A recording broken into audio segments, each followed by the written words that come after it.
Welcome to the Field of 68 Best Bets show presented by BetRivers. I am Kai McEwen, and we are the three-man weave here to take you through another amazing slate of college basketball. It's Tuesday. February is almost over. The worst month of all the months is almost giving way to the best month ever created, March. Conference tournaments are soon. I'm stoked. I'm excited. I know Jim is as well. We're both rocking new home field Mizzou gear. We're excited. Look at that. Jim, takeaways from yesterday. What'd you think? My first was just a quick shout out to Sam Sessom's stat line. 1 for 7 from the field, but a wonderful 17 points and a massive win over Norfolk State. Okay, sure. That makes a lot of sense. Otherwise, nothing too crazy. I think people want to bury TCU because they missed a lot of layups yesterday. Matt, did you see the shot quality score in that game? No, don't tell me. It was 63-58 final. Kansas won. Shot quality had 82-81 TCU. So both teams like 18 and 24 points below their respective projections. Just a lot of missed bunnies, missed open jumpers, missed free throws. It was a poor offensive outing for both squads. I think they're both really good, and I think I still think pretty highly of both of them. Mm-hmm. Yeah, I think you can walk away from that game thinking they're not as good as we thought, but you could also say it was just a one game bad variance anomaly, and you throw it out, and I tend to agree with you there. Just a reminder, Bill Self is now 44 and 23 against the spread in that in-conference revenge spot. Just the all-time, one of the current best in the game. Game-to-game adapters, Kai, in-game adapters. Mm-hmm. Good basketball coach. So, yes, indeed. And my takeaway was another Kansas one as well. That win gives them 14 Q1 wins on the year, which is absurd. The next highest in the country is 9. So those fake birds, they did their thing, and they're at the top of the Big 12 standings again. La, la, la. They win the Big 12. Ha, ha, whatever. Hey, also, guys, we do have a new show with the Field of 68 on Sirius XM. I'm plugging this. Matt and I hosted the first one last night. It's Mondays, Thursdays, and Fridays for the next few weeks here. Jim, Greg Waddell, Jeff Goodman, Rod Douster, and Matt and I are the rotating hosts on the show. It's on Channel 87. Yes, Channel 87, Sirius XM, 9 to 11 Central. Monday, Thursday, Fridays. Check it out. Good little show. Me and Goodman on Friday. Can't wait to, really put his face to the fire, Kai. I think we got Matt and Doster on Thursday. Is that right? That's right. Should be a fun one there. All right. Enough of that. Let's get into the slate of games today. We're starting off in the Big 12, as we should. It's the best league in the country. Baylor at Kansas State. Baylor is favored, Matthew, on the road. We touched on this just briefly on our show last night. Are you surprised they're favored at the Octagon of Doom, where K-State is 11-4 against the spread, 5.5 cover margin? What are your thoughts? Yeah, but that Kansas State is not the Kansas State I've seen recently. And I know they just beat Iowa State by 6 at home. I wasn't all that impressed with that game. Iowa State not at full strength, and we've seen them start to tail off. And you have the Oklahoma loss before that, the Tech loss before that, TCU win before that, but that was against the TCU walking wounded team. I talked about this in our group chat. Marcus Noel has looked mortal the last few games. Now, I know he was much better against Iowa State when he needed to be, but turnovers are way up. And I think their offensive explosiveness is somewhat being detected. I think people are learning how to game plan against tank stuff a little bit, and they're just not as invincible, Jim, as I've seen earlier. I like Baylor here, short and simple. Yeah, potentially the old road flip-flop like we saw with Kansas and TCU. There's another potential possibility for that angle as well later on down the outline. I think I kind of lean towards Baylor here, but Kai, as you mentioned, K-State 11-4 against the spread at home. Baylor only 3-4-1 against the spread on the road. They are coming off another road game at Kansas. Quick turnaround, not a super quick turnaround, I guess, Saturday and Tuesday. But we'll see if they're able to adjust, bounce back from getting absolutely shellacked in that second half, 55-26. Like, not even on the same planet as Kansas that half. So I think the odds makers did well with this line. There's enough factors pulling in both directions that I think it's a classic stay away for me, Kai. Yeah, I'm still a big believer in Baylor. They're still playing their best basketball despite that second half against Kansas. We saw the other day where Kansas won by 29. Ridiculous. I think JTT being back in the lineup has taken their defense to another level, their depth, another level being average instead of really, really bad in the Big 12. Right. You have to think about the revenge factor, right? K-State did win in Waco in overtime. Baylor grabbed 40% of their misses in game one. They have a big edge there. And there's no true edge I can really point to for K-State from a matchup perspective. Obviously, Tang and Drew are quite familiar with each other. I do think Drew's going to have some nice adjustments this game. I do lean towards Baylor, but the octagon scares me, and I did not take an official side in this one. Yeah, you're right, though. It's like, okay, Jim. I want to talk up Baylor's defense with them, but last four, they've given up more than 1 point per possession. Like, it's still iffy, you know? It's not good, but Jim, that's my point. It was so bad, though, right? I think from the point of where they were to where it is now, I mean, they're in conference defense efficiency 109.9. I mean, it's a 0.1 point, improvement the last three. I don't know. I think it's still worth something to me. Indeed. Next game, Big 12 again. Iowa State at Texas. The spread was 8. It's come down now to 7 at BetRivers. Jim, I think it's too big, frankly. Caleb Grill, game time decision for Iowa State, potentially why this spread is where it is.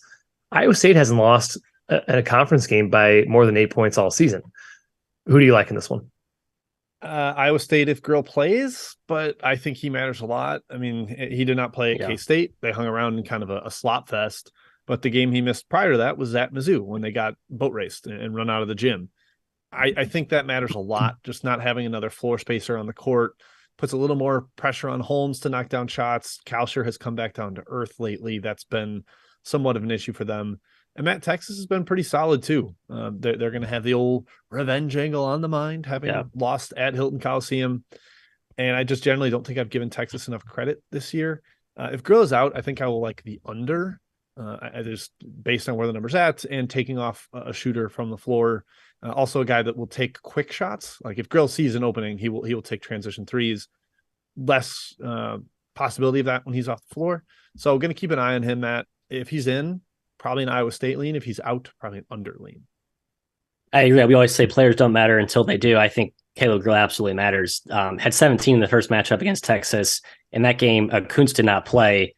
Without Grill tonight, Kuntz is back and has been shooting the ball better. They need one of those two dudes at all times. They need both though, really, because they just don't have a lot of shot makers. And I think they really loosen up opponent defenses. And I think they give them like that kind of mini spurt ability that they need to kind of patch together these scoring droughts that they go through, which is really where they start to look mortal. I like Iowa State there. Kai, we said last night it felt too high. I still think it feels too high. Yeah, Iowa State's just a tough team, man. They stick around. It's really hard to blow them out. They're just a team that fights. I would say they work harder than any team in the country, and I know that's an impossible thing to measure, but that's just what I get the sense of when I watch their games. Like, man, these guys are always on the floor. They're taking charges. Taman Lipsey is the biggest pest in college basketball. Yeah. Just gets his hands on everything. Just a freshman, fantastic player, poised. Texas is off 2 straight pretty poor efforts, I would say. The loss to Texas Tech, who is getting better, was concerning, and they just survived Oklahoma in overtime in Austin. That's a little concerning to me. I think Iowa State, the bounce back after the Kansas State loss, again, they beat Texas in Ames by 11. I just think they're too tough of a team to get blown out here. I think they hang around within the number, so I lean towards Iowa State. Next game, SEC time. Another surprising spread, perhaps, to people out there. Texas A&M is -2. Hosting Tennessee. I do think it's odd, Matt. Perhaps it's due to more injuries. Tennessee, Julian Phillips, JJJ. We're not sure if they're playing today. I don't know. I still might not have A&M favored here. I'd probably make it closer to pick, maybe slightly towards Tennessee. What are your thoughts? Yeah, I think I would too. So I'm tempted to take the 2 here. Problem is, I do think the injury situation with Phillips and JJJ matters here. So if they were fully healthy and intact and integrated, I would be grabbing this 2 more eagerly, Jim. But just given the form that they played without them, the thing with Tennessee is their offense, I think, has been somewhat overblown how bad it is. I mean, this team did still score 68 points against Alabama in a fairly low possession game. So it's just gone through some spells and some weird droughts. I think the volatility kind of makes it for a good bounce back spot here after the really putrid performance at Kentucky. I don't know. Maybe I'm grasping for straws there. Just feels like there's some value here on the Vols. Yeah, I don't think the offense is that horrific either. I mean, they had that weird game with Auburn in the 40s, but that's the second Auburn game that's been in the 40s this year. So you could maybe put that a little more on the Tigers. And the Vols, obviously, Kai, they scored like 1.2 points per possession against our Mizzou Tigers. 1.33. Yeah. 1.33. Yeah, like that was just fine. I know Mizzou's defense is terrible, but that's not so bad. I just don't think that the offense has been as much of a problem as much as defensive regression has really been a serious issue. Teams are making more threes against them, and you take out very versatile pieces like Phillips and Josiah Jordan-James, guys that can guard different spots, switch, give you lineup optionality. And yeah, that starts to look a little bit more vulnerable too. So I think despite, still being number one in KenPom's defensive metrics, like the defense has also had some cracks in the armor at this stage. I still wanted to like Tennessee here because I don't fully believe in Texas A&M yet. They have yet to play Tennessee or Alabama. They've gotten to play South Carolina. They've gotten to play LSU twice. Like their SEC schedule has been soft, but I'm going to stay away because of the injuries. If you tell me JJJ and Phillips are in there healthy, I probably would take Tennessee, especially at this price. But I don't know if I'll be able to get on that before it moves. So sitting this one out, Mr. McEwen. Real quick note on Texas A&M, who I think we're all reluctant to give full praise to right now. Their defense has been very shellish. They're giving up the most threes in SEC play, and guess what? It's the worst shooting we've seen this conference have in a while. This league is littered with just not shooting teams. Maybe they benefited just from that, kind of how those two matchups have gone hand in hand. I think A&M still a little bit overrated. I think postseason I will have them on my fade list just to kind of tip my March. It's just it reminds me of that UCF, or excuse me, the Wichita year where, it was American, Tulsa. The year Tulsa won the American because they played zone and no one in the conference could make threes, and it ended up helping them out. And that's what Texas A&M does: say, hey, take jumpers, and no one makes them in this conference. Yeah, well, like Jim said, A&M's schedule, they're 12-2 in the SEC. They're one game behind Alabama, but their schedule, man, Tennessee and Alabama just once. Both games are at home. And haven't played them, so that's not part of that 12-2, right? Yeah, right. Kentucky just once. Those are the three best teams in the conference. they're playing just one time, and two of them are at home. It's a fortunate schedule. Now you still have to take care of business, and they have been impressive lately for sure. I agree though with what Jim said about Tennessee's defense is really, I think, the issue for them lately, and it is probably more so regression. Because they did score 1.3 points per possession against Mizzou. They scored 1.1 against Vanderbilt. Both were losses. Their wins, they scored 0.99 and 0.69 in their last 6 games. They're 2-4 in the last 6. It has not been pretty on the defensive end, in addition to the offensive end. I agree with Jim, though. I'm staying away unless I know about the injuries. I do still lean them +2. I'm still a believer in the Tennessee team, though they have not showed me reasons to right now, lately. Okay. Next game, Marquette at Creighton. Another spread that makes me think a little bit high, in my opinion, Jim. Just a little bit high. I think it's 5 last time I checked, 5.5 at BetRivers in favor of Creighton in Omaha. Shock as a dog. We know the stats. They're really good. He's very good against the spread, and he's a dog. But Creighton's no joke at home. Despite their ATS mark, it's kind of like 500. But we know how good they can be at home. Who do you like in this game? Yeah, to build on 2 of your points there, Shaka 48-26 against the spread as a road dog in his career. That's 65%. It's been the same way at every school, VCU, Texas, Marquette. He just consistently is great there. And Kai, to the point on the number, I believe Providence got 6 without Jared Bynum at Creighton, and Marquette's getting almost the same number fully healthy. That's weird to me. Yeah. I know Creighton is better than they were then, at least especially perception wise and where they land analytically. But that seems a little bit too high to me. I would definitely expect Creighton to continue the trend of the top 4 Big East teams are undefeated at home, but it's too many points for me to lay it with Creighton. I would lean towards Shaka here, Matt, getting the 5.5. Sorry, going the other way. Zigging against the Zag. It's my best bet. But I do think your point on the number feeling a little too high, at least on the full game, is apt. I'm going to go first half here, Kai. Matchup-wise, first game, Marquette took it to Creighton. No call printer in that game. Marquette's entire offense is getting to the rim, spacing you, driving you. Kalk, I think, will help cure that. Now, they could draw Kalk away, which will be kind of the mismatch. That'll be an interesting chess. But I think Creighton's smart about it. You keep Kalk near the rim. You make them make jump shots. Makes Marquette look a little more mortal on offense. And I just think the way this offense for Creighton is trending, I think this is a buy low on that side of the ball for the Blue Jays. They have not made shots. I think guys are starting to get into a rhythm. I like Creighton here, first half -3, best bet. Yeah, I like the spot for Creighton. You mentioned the Marquette game 1. They won in Milwaukee by 11. No Kalkbrenner. Only a little bit important, that guy. We think top 10 impact player for his team, maybe top 5 in the country in terms of how much he impacts his team's winning. It is a huge game for the Big East title. A win pulls Creighton into a tie with Marquette at the top. A little more incentive there. Not that they're not going to try hard, but I do think that the number is a little bit too high for me, Matt. So love the spot for Creighton. Support your best bet in the first half. Number's too high for me. I'll throw out one more number that maybe helps Matt. This is from Paint Touches, a great Marquette blog on Twitter. Tweeted that Tyler Kolek has really struggled against Creighton through his career, partially because of the drop coverage, and he doesn't get to maneuver around the paint and probe as much as he would like to. He's kind of forced to be more of a scorer. And you look at his stat lines, especially last year, really not strong.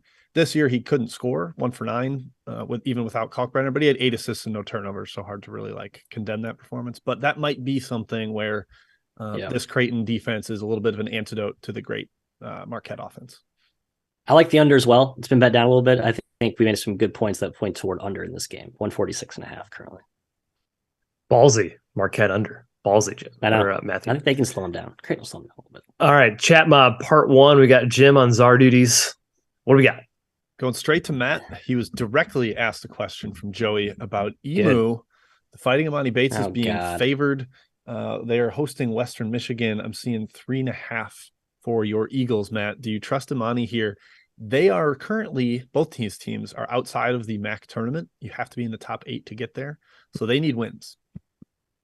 No, not going to. I lean their way. I was pretty confident they would give Kent State a little bit of a game on national television last Friday. They did not. That was a bad performance. I think they're done. I'm out. They had a cute little ATS streak. They're done now. Yeah, there's a chance that they just can't get there. I think they're 2 games behind Central Michigan to be in that 8-team field. Yeah, it might be just a little they're bit favored. Too late. I agree with Ed. Why are they favored? It just feels weird. Team's been a disaster. Western Michigan's not good, right? I know. Yeah. All right, Kai, I scanned the outline 3 times to make sure I didn't miss this one. It is not on there, so don't worry. Miami at Virginia Tech here. This is your classic. Unranked team is favored over ranked team. 29-13 against the spread this year, Matthew. You have to mention it. The fact that I can't back that up with a reasoning why makes me hesitant to ride that trend. Kai, what do you think? Because there is no reason why, Jim. There's no reason why. Hold on. I think there's total one reason. It is total happenstance. No. What's the reason, Matt? There's no reason.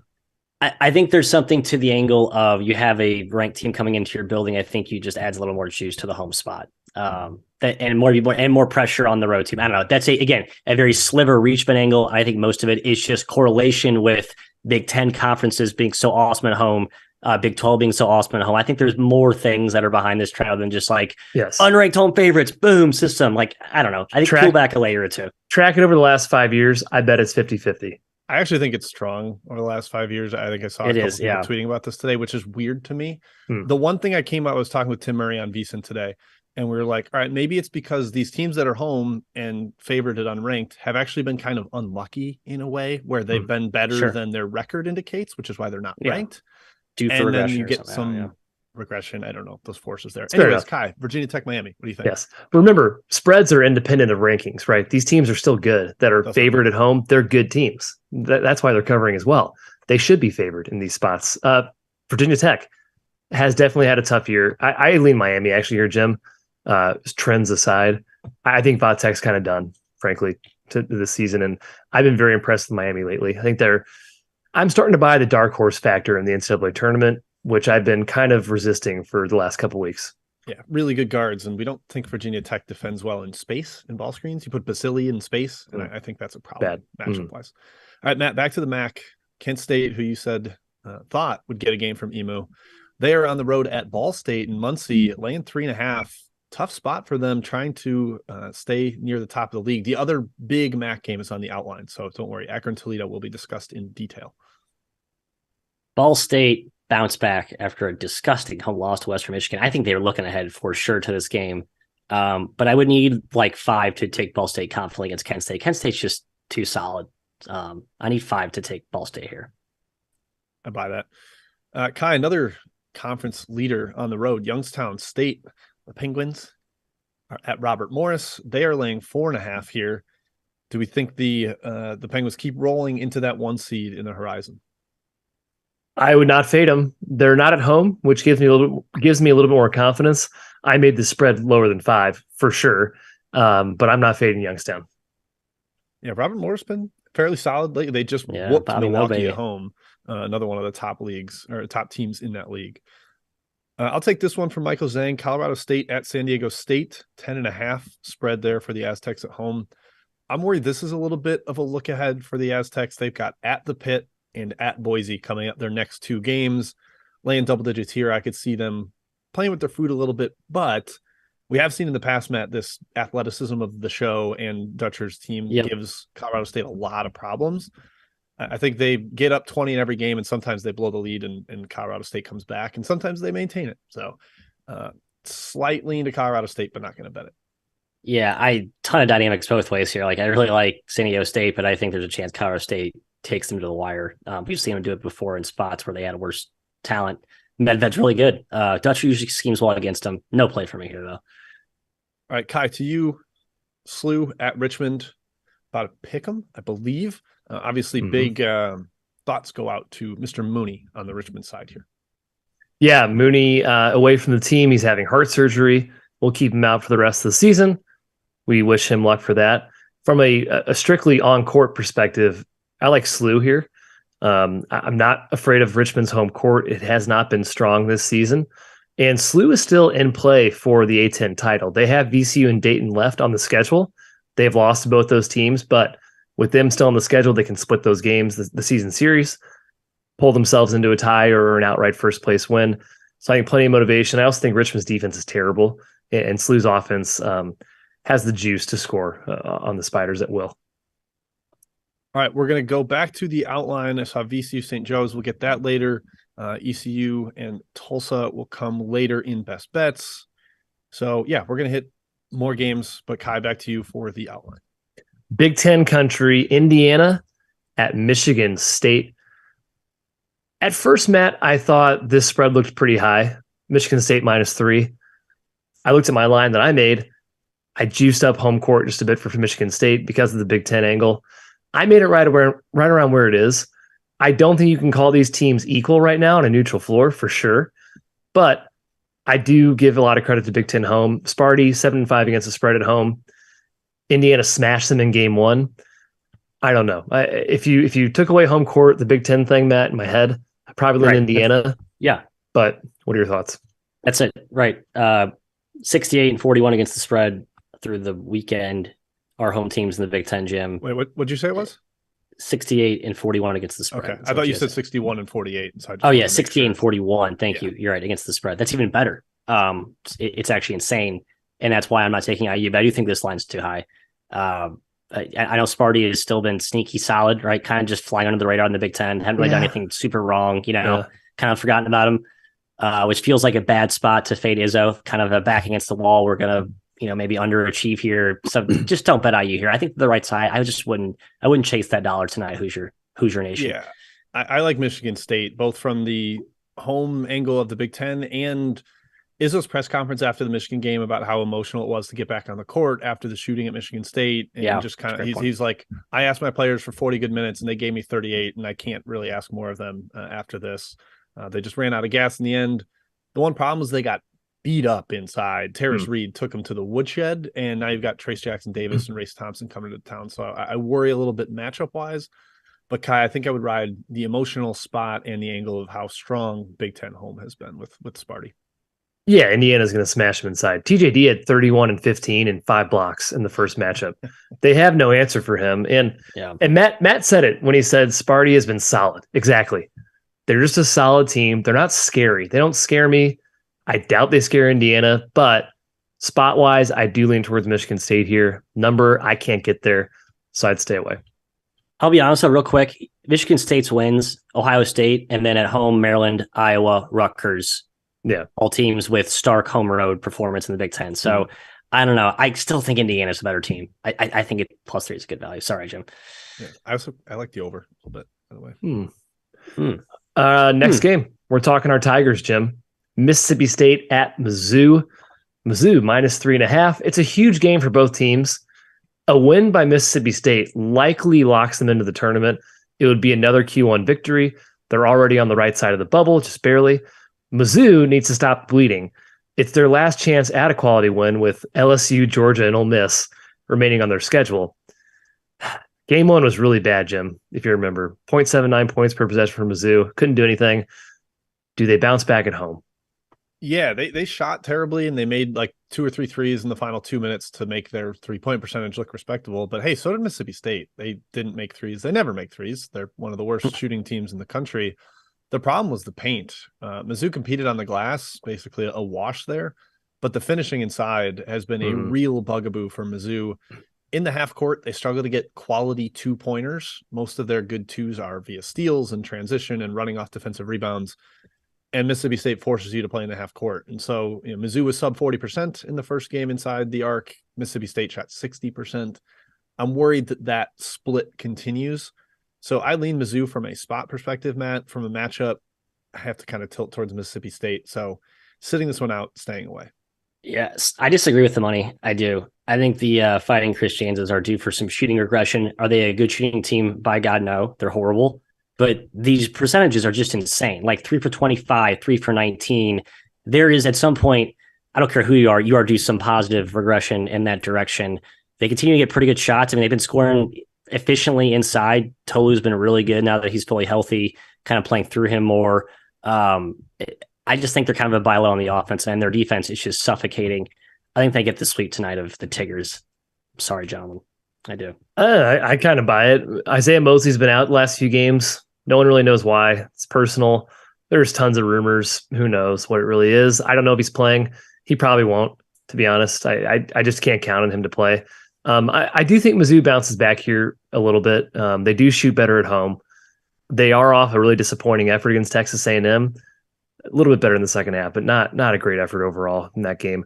But on the spread, 3.5 points. I can't trust the Tigers enough to lay that, Jim. I'd probably lean Miss State on the spread. I hope they get a little more minutes out of Gomillion today because their style needs depth, and they kind of haven't had it, especially without Mosley and Gomillion. You can't generate a lot of steals and pressure defensively if you don't have depth. And so hopefully they get him back because he's a very good defender.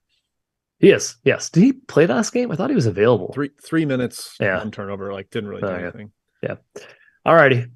Next game, Big 12 country. We're coming right back. Texas Tech at Oklahoma. Matt, Texas Tech could keep rolling, man. They've won 3 straight. They have 4 Q1 wins in their last 6 games. This would be another one on the road. The tournament is not out of reach. It's very improbable, but it's not out of reach. Batcho missed last game, but Isaacs came back. Amac has been very good. He was awesome against West Virginia. 10 for 10 from the free throw line, Amac. Impressive. But Oklahoma, respectable, especially at home. Just beat K-State, hung with Texas in overtime on the road. What are your thoughts here? Oklahoma laying 2.5. No idea here. I think I actually lean toward the Sooners, honestly. Just basically the home angle. And you're right. The last 2 games, they played well. And it's the point now where I think OU's being a little bit undervalued. This team's not very good, very short talent-wise, but dropping into the 6th season KenPom. Porter Moser is just too good. That system, I think, is too sturdy of a floor to drop, below the Coolier Enfield zone ranges, as we like to call them.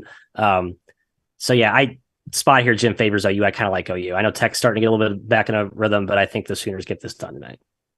I don't really know. I'm worried there's some. Stay away. Oklahoma, Don't bet this game. Yeah, I would lean towards Texas Tech. You get Davion Harmon's homecoming to Norman, Matthew. I know you love that angle. He's been great too. He's back and he's been playing awesome. Maybe that ramps up the pressure a little bit.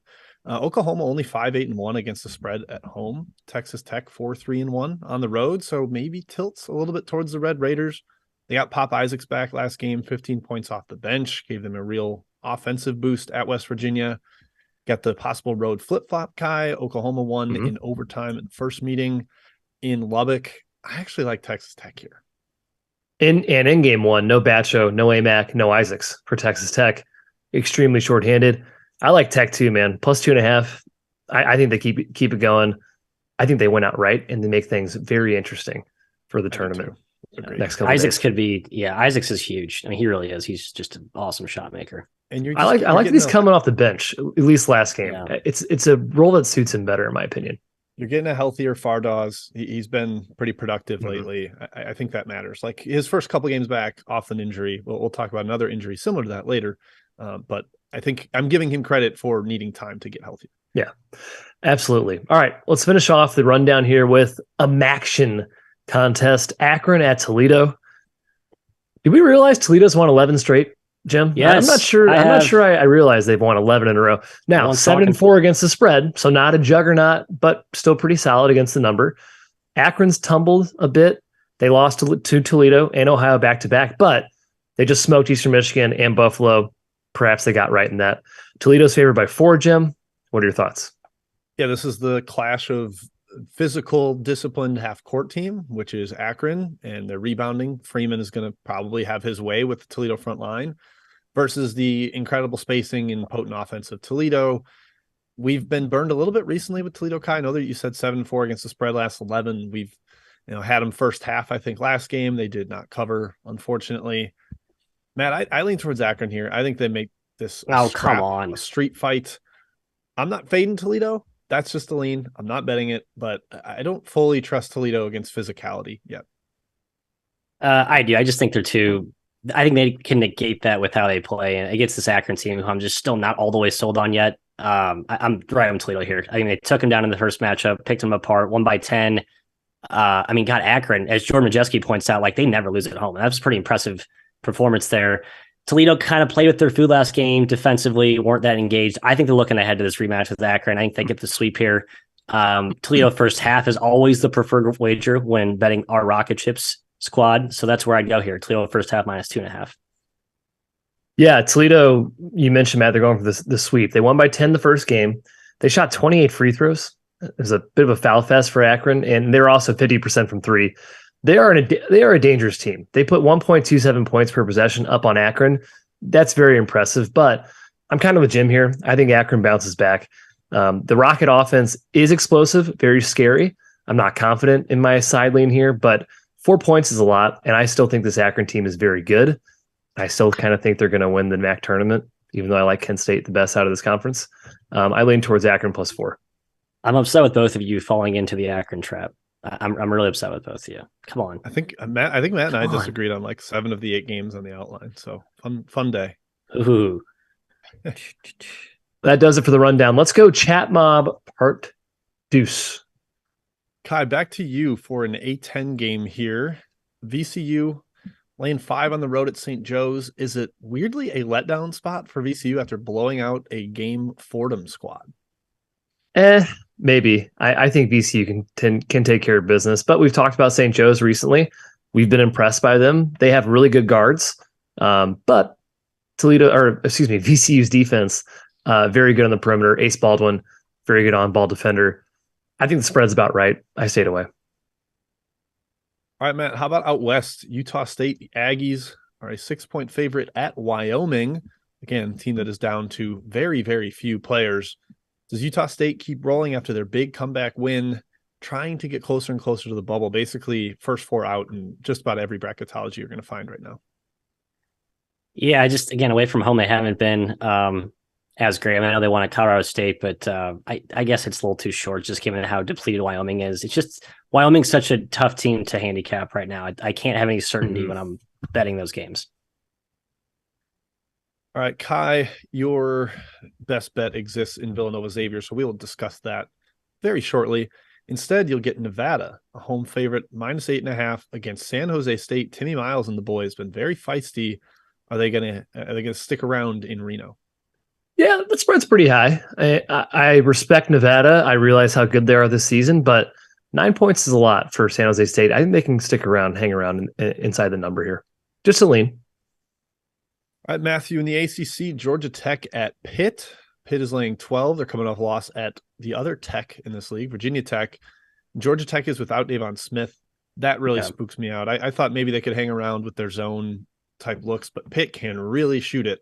So actually towards the Panthers, what do you think?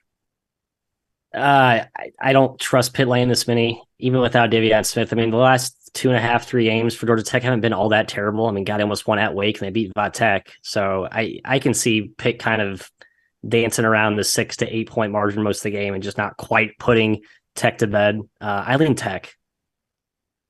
Your breaking news is that Brandon Miller may be implicated in the Darius Miles murder investigation in Alabama. So the Tide going to be closely monitoring that police investigation. Report is that the police are saying Darius Miles texted Brandon Miller to bring the gun used to commit the murder. So NATO says wrong spot, wrong time. Yeah, could be bad. We'll see. And that's a text. We don't know that he actually brought it, so we'll see. Okay. I believe that is it for Chat Mob, actually. So, Matt, we're going to go to best bets. No, actually, no, Matt, before you go, you've given yours out. So you're going to give a take on Georgia at Arkansas around a 13.5 point spread. I like the road Bulldogs, Jimbo. I agree. I just think coming off that insane loss, I think they actually have some value today bouncing back here. And I just don't, I don't think Arkansas is the same spurt ability favorite we've seen in years past. They just blew out Florida. The Florida Bulls without Castleton. I think that makes them a completely different team. I lean toward the Bulldogs here. Yeah, Arkansas did start Smith and played him a ton of minutes instead of burying him like they did before. I think that matters, but we'll see. Kai, if you want to talk about Miami, Ohio, and Bowling Green, you can, but I certainly don't have a take. I don't know if you do. Whatever side I would bet on this game, the other side would hit because Bowling Green and Miami are involved, and neither team I've been able to figure out it's this entire not season. Worth the pain of betting on either one of these teams and then not covering for you. It's not worth that pain. Don't bet. Will either team try to win? They're both going to try to give the game to the other one in like the last 5 minutes. They're just going to, no, you win. You win. They're both very nice. They like to make the other team win, Jim. Yep. Both outside looking in the MAC tournament, trying to catch Central Michigan for that last spot to get in. We saw Bowling Green, I think it was, Kai, just gag away a game to Central Michigan recently. I wonder if both these teams are near rolling over and, hey, I don't want to bet Travis Steele. Yeah. All right. Now we can go to best bets. Sorry, Matt. I'll let you reiterate yours. Yeah, you're good. Taking the jump, shooting Jays. Creighton minus 3.5. First half, Kai. Fading the Shaka as a dog, but I'm trying to circumvent the bad voodoo with the first half. Sorry, 3. It's not 2. Yeah, 3. Pardon me. Yeah. Trying to ditch that trend by taking the first half. Hopefully the gambling gods don't notice. Perfect. I'm taking Xavier minus 4.5, as you can see on the screen below. Just had not been impressed by Villanova lately, even with Justin Moore back. I don't think they've taken the leap that we expected. And Xavier, very tough at home this season, 2 straight covers after that Butler debacle. They're actually 3-2 against the spread without Fremantle. That gives me a little bit of hope. This is a pretty short spread. Xavier controlled game 1. I expect them to do the same tonight. Also, Des Claude expected to play, as is Jerome Hunter, who rolled his ankle last game. So Xavier minus 4.5 is where I'm going. Yeah, Nova hasn't quite ascended. Justin Moore is healthier and playing better, but I think there might be some questions about Neptune capitalizing. I mean, you look at the team last year, it's Colin Gillespie and Jermaine Samuels traded out for Cam Whitmore and Mark Armstrong, and they're a lot worse. So I don't know. We'll see. Yeah. I think I lean your way there too, Kai. I think you're getting a bargain of a price. Thanks. My best bet is East Carolina minus 1.5 against Tulsa. Tulsa is a disaster. 3-21 against the spread this year with 2 pushes. It's getting worse. That's the problem. Anthony Pritchard's been out the last 5 games. They're 0-5 with a negative 16 cover margin over those 5 games. They are getting shelled, dominated, blown out. Good. I think they have quit, rolled over. It's not even their last home game. It's not like it's senior night to motivate them. I think this is a thrashing. East Carolina is competent enough to win. They recently beat Cincinnati. I'll take the Pirates there against the horrific Golden Hurricanes. I support your best bet. I support all your best bets and yours, Chat Mob. Thank you for joining us on the Field of 68 Best Bets show. We will be back tomorrow at 12 Central, 1 p.m. Eastern to talk more basketball. Till then, good luck on your bets. We'll see you tomorrow.